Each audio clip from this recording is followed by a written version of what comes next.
Today, we are talking about players that you should potentially be adding to your Dynasty rosters. We have a combination of buy lows and stashes that you can find on the waiver wire. It is April 7th. We're a few weeks away from the NFL draft. So these are players where we stand now. I think are kind of undervalued according to the community, using websites like Keep Trade Cut and others where it's a community ranked system. So these are players that I think either you can stash on your rosters until post NFL draft, or you could potentially get in a trade either as a throw-in or targeting as a buy low option. So we are going over every AFC team. We have one player from every AFC team. So we have 16 players for you today. And we're just going to start off here with our first player, and that is Hayden Hurst. By the way, give us a like and subscribe. Putting out Dynasty content almost every day. There's a video posted at least 5 times a week. So give us a like and subscribe. Hayden Hurst is my first one here. I did make these banners just several days ago. And so some of these have changed. For example, Hayden Hurst is actually up to tight end 50. Still, tight end 50. He's very, very undervalued, in my opinion, for potentially the number one receiving tight end for the Chargers for the 2024 season. If I had to choose right now between Hayden Hurst or anyone else on that team, I would lean Hayden Hurst. Familiarity with Greg Roman. He's been a little bit of a receiving tight end in the past. Nothing amazing, but he's had a couple seasons, I believe, of like 500 yards or so. Will Dissly's there. Donald Parham's there.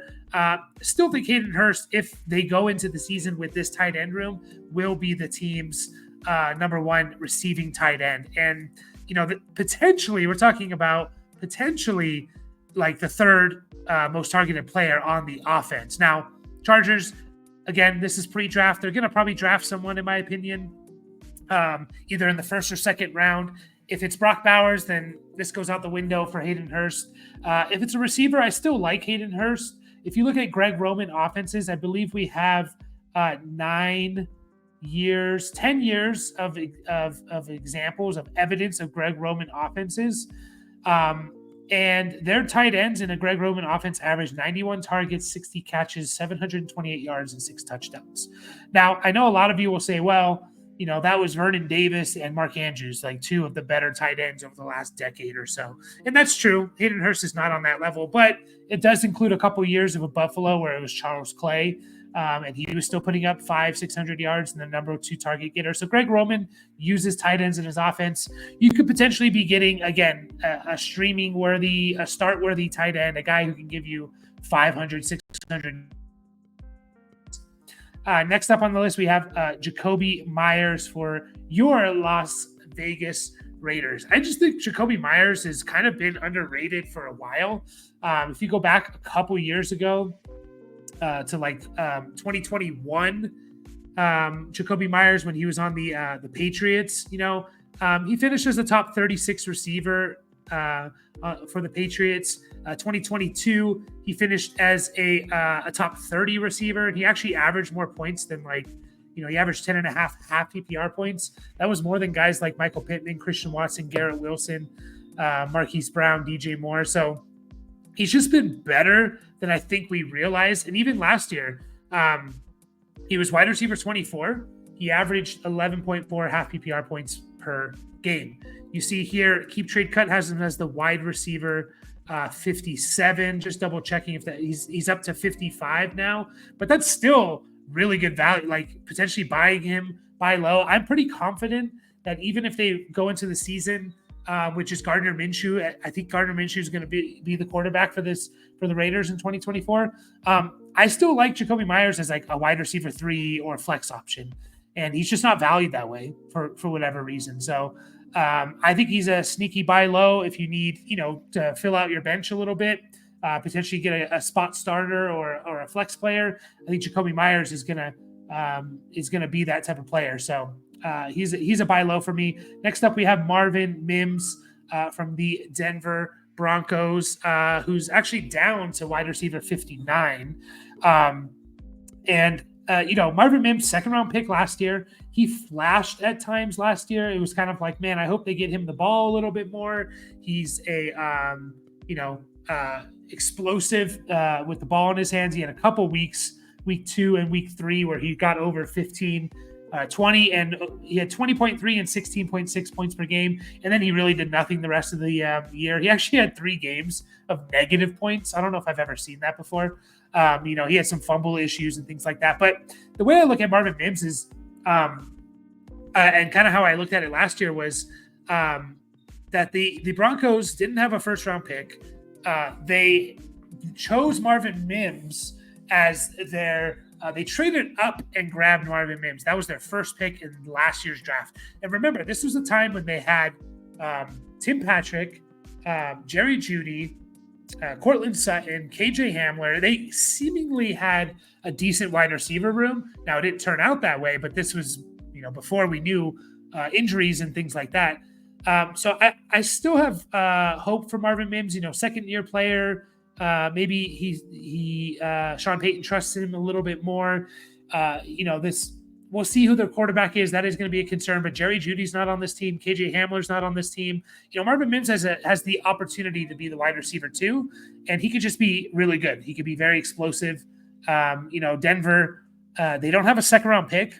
They have a first-round pick. I don't think they're going to get a receiver unless like Roma Dunze or Malik Neighbors falls to him.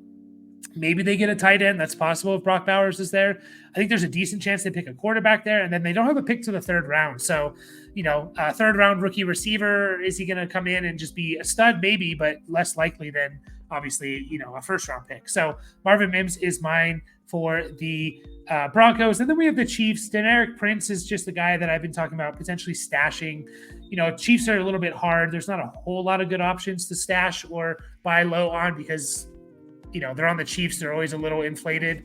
Deneric Prince spent basically the entire year, or maybe the entire year, on the Chiefs practice squad. He flashed a little bit in preseason. He has a year learning the system and of Andy Reid's offensive system now. And I know they have Isaiah Pacheco. Isaiah Pacheco is the RB1. There's a chance Deneric Prince is the RB2 for this team or replaces like a Jerick McKinnon or something like that, who I believe is not on the team. He's a free agent. I know they brought back Clyde, but it was a 1-year deal. I don't know how much it was worth, but I don't think it was worth much. So there's a chance Deneric Prince is the RB2 on this team and is a little bit more involved.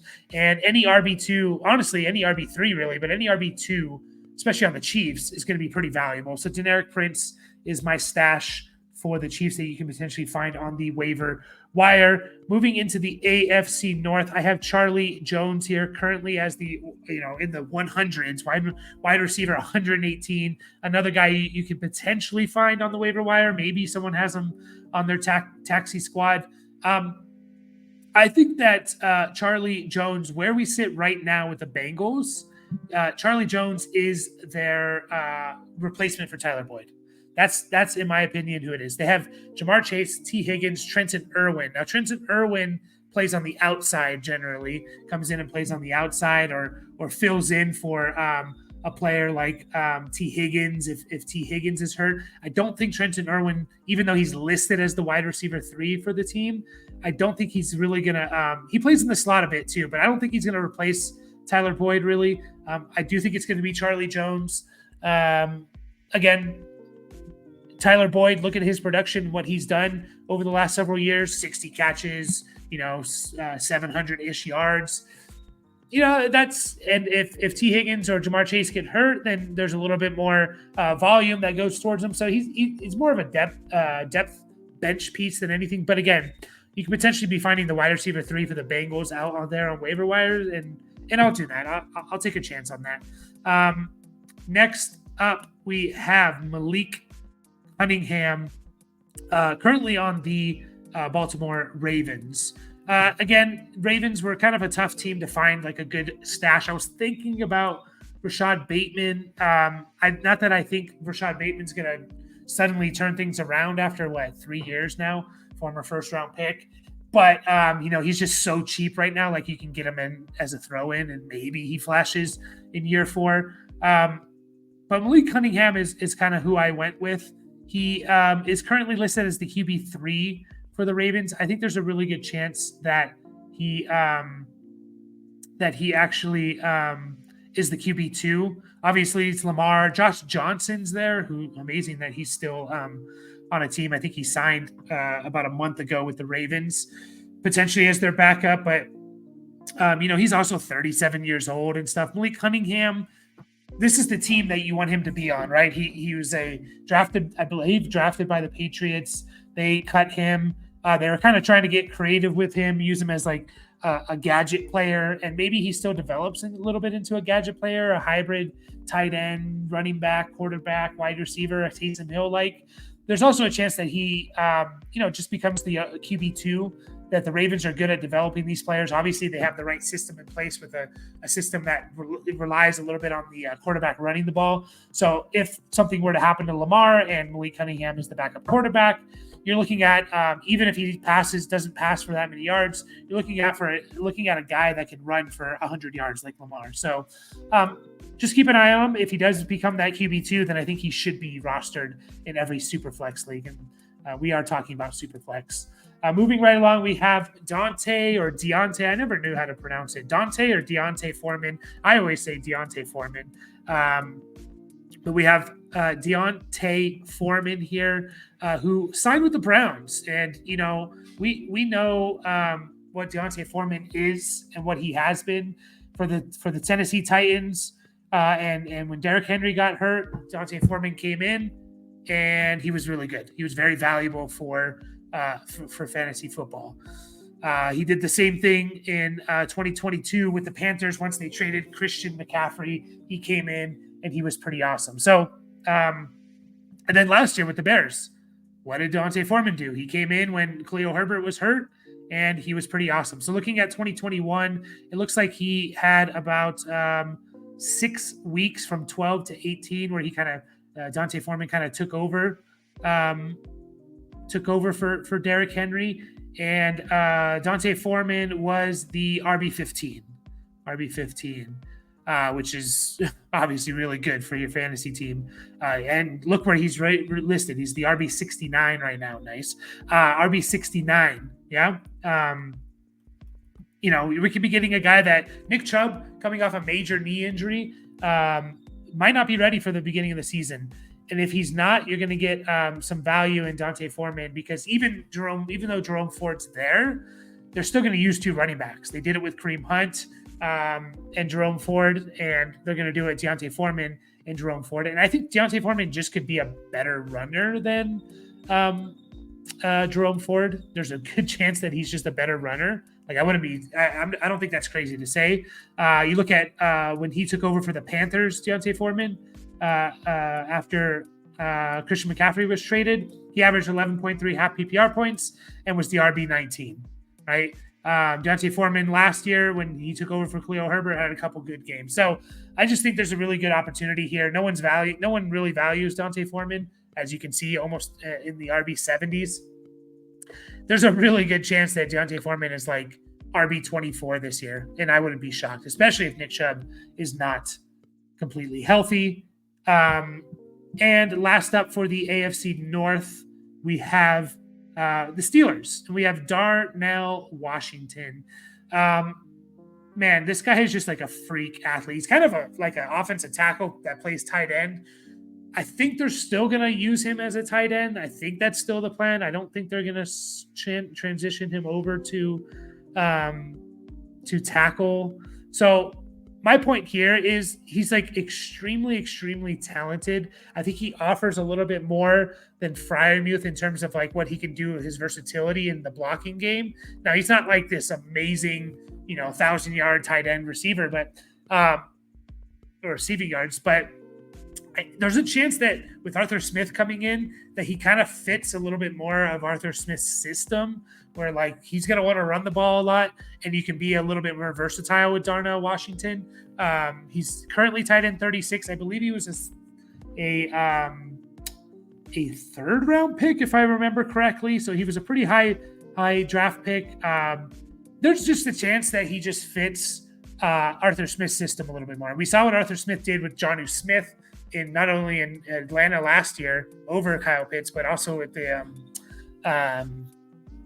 in Tennessee. Jonnu Smith had a pretty good year with Arthur Smith. So I like this, potentially waiver wire stash, but buy low on because I still think he's very, very talented, and his versatility in terms of his ability to block is quite intriguing to me. So that is it for the AFC North. Moving on to the AFC East, we have Jacoby Brissett at the QB 40 right now. Jacoby Brissett is and has been like the best backup quarterback, one of the top backup quarterbacks in the league, right? He's like up there with like Gardner Minshew, in my opinion. If someone were to hand over the keys to him, like he could potentially take a team to the playoffs.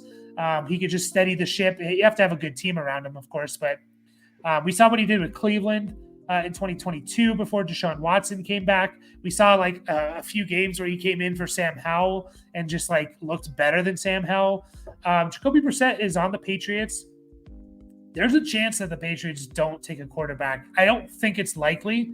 If you're at the third overall spot and there's 4 top quarterback prospects, you got to take one, in my opinion, if you need a quarterback. But there's a chance like they trade back and don't grab a quarterback. There's a chance they just grab Marvin Harrison Jr. and roll. I think they're comfortable with Jacoby Brissett being their quarterback in 2024. Even if they do draft, let's say, a Jaden Daniels and they let him sit behind Jacoby Brissett, that's a possibility too. In a Superflex Dynasty League, I'd be shocked if Jacoby Brissett didn't have 2 or 3 weeks this year where he was a starting quarterback. And to me, the fact that he's QB 40, he's potentially on the waiver wire, or maybe you can get him as a throw-in or even throw a 4th-round pick at him. I would trade a 4th-round pick to get a QB 3 for even half a season, right? So Jacoby Brissett, if he gets the opportunity, I think he'll be a QB 3 for your Superflex team, and you can potentially get him for nothing if he's out there on the waiver wire. Next up, we have for the Buffalo Bills. Now, I did make this before the what's his face? Stephon Diggs trade. Sorry. Curtis Samuel, still, he is moving up the list. He's moved up 23 spots in the last 30 days. He's still only wide receiver 58. Curtis Samuel, to me, and this was, again, even before Stephon Diggs left, I thought, I made this thinking Stephon Diggs was going to be on the team. Curtis Samuel, to me, is going to be a top 30 receiver this year. He's on obviously a good offense. He's reunited with Joe Brady, and he spent 1 year with Joe Brady in 2020, and that was Curtis Samuel's best year because in terms of yards, catches, and he also ran the ball 41 times that year. 41 times, and that is super, super valuable. If he's going to run the ball twice a game, which 41 times is more than that, and that's not a fluke, by the way. He has other seasons of 19, 38. Last year, he ran it 7 times. If he's going to run the ball, let's just say 30 times a game, and he averages about 7 yards per attempt, right? We're talking about 200 extra yards coming on the ground. And that may not seem like a lot, but that moves a 800-yard receiver who's kind of a fringe starter to a 1,000-yard total yard receiver who becomes a potential flex for a team. Not to mention touchdowns, and not to mention like who's on this team. Like, would it be crazy where we sit right now to say that Curtis Samuel is the number 2 target for this team? You have Dalton Kincaid, Khalil Shakir, Curtis Samuel, Mac Hollins, KJ Hamler. There's a bunch of like 2 or wide receiver 2s and 3s, right? There's no clear-cut number 1. Dalton Kincaid, we expect to take a leap or a step up next year, but that's not guaranteed. Curtis Samuel, to me, is going to be a top 30 receiver, even if the Bills bring in someone. I do think there's a good chance they trade for someone or they draft someone at the 28 pick that they're at.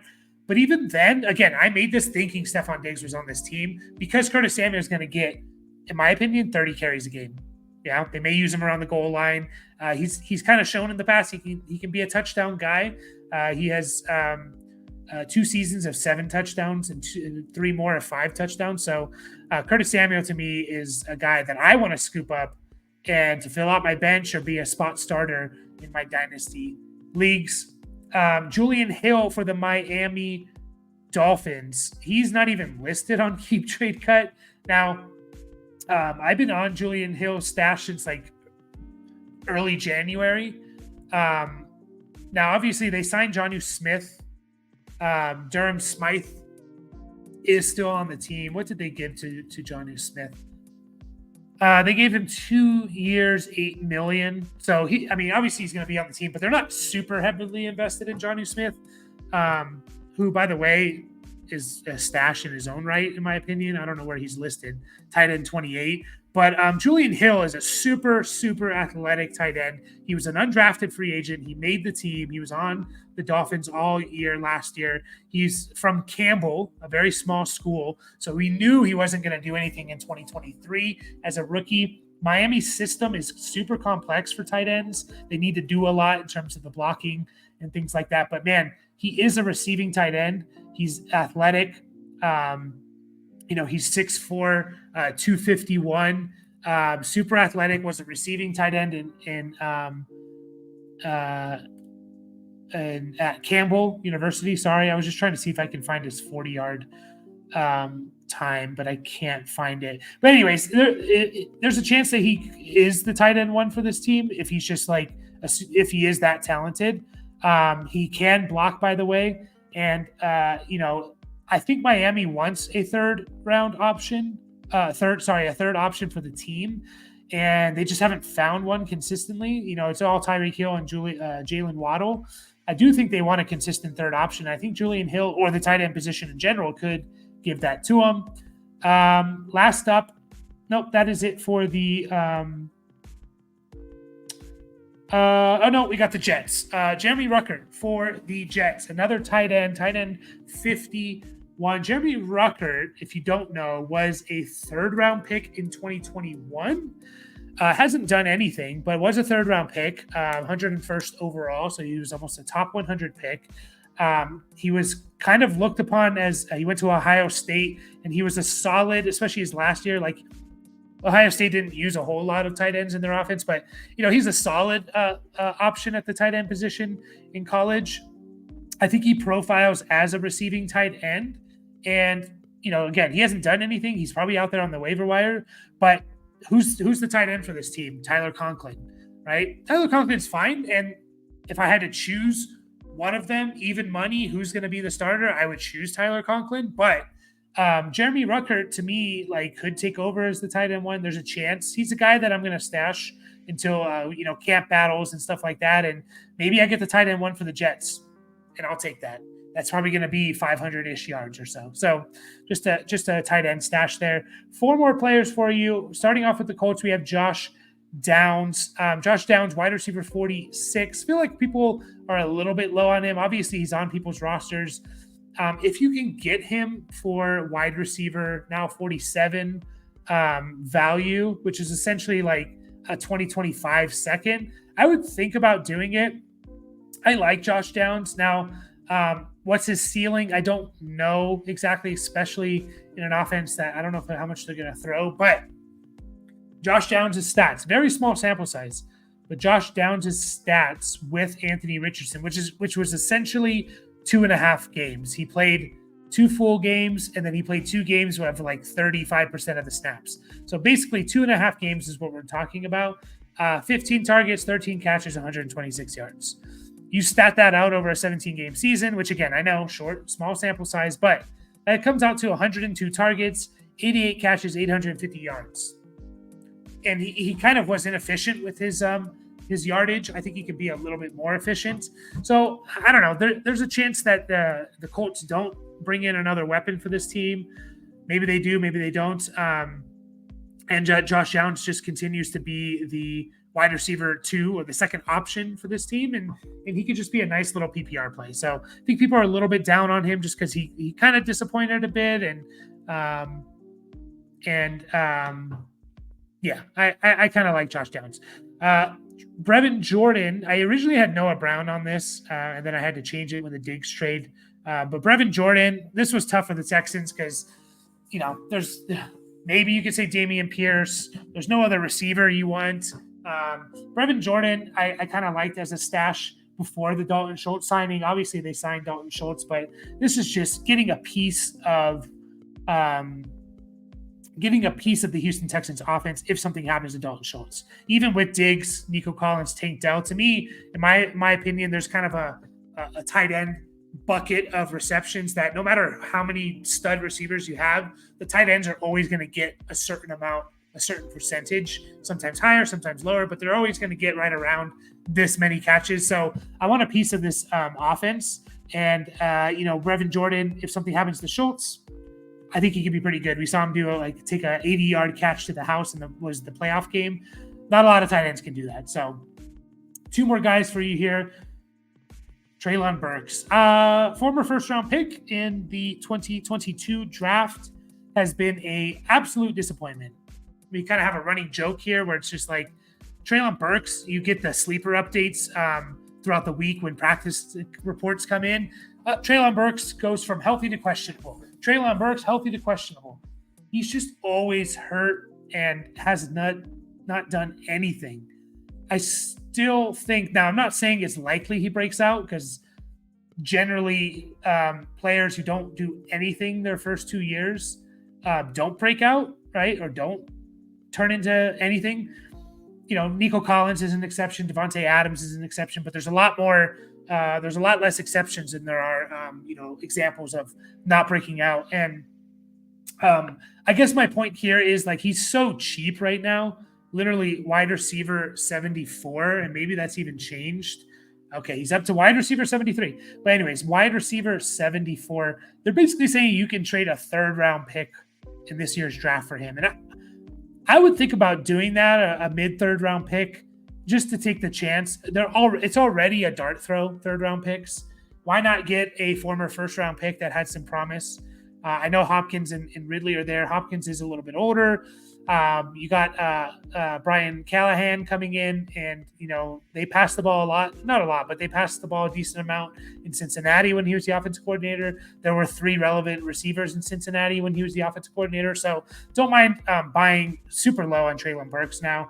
And then the last one I have is for the Jags. That is Parker Washington, wide receiver 100. And basically why I have him on here is, if you look at, on the depth chart, he's kind of listed as the wide receiver 4. Maybe he beats out Zay Jones. I don't know. There's a good chance that Jacksonville doesn't add any weapons. They feel satisfied with what they have, and they fill other holes, offensive line, defense stuff. I'm just double checking how many draft picks they have. Yeah, they have all their draft picks, a couple of 4th round picks, but there's a chance they don't add any weapons, in my opinion. And maybe Parker Washington beats out Zay Jones for the wide receiver 3. I kind of liked Parker Washington a little bit, his profile coming out of, Penn State.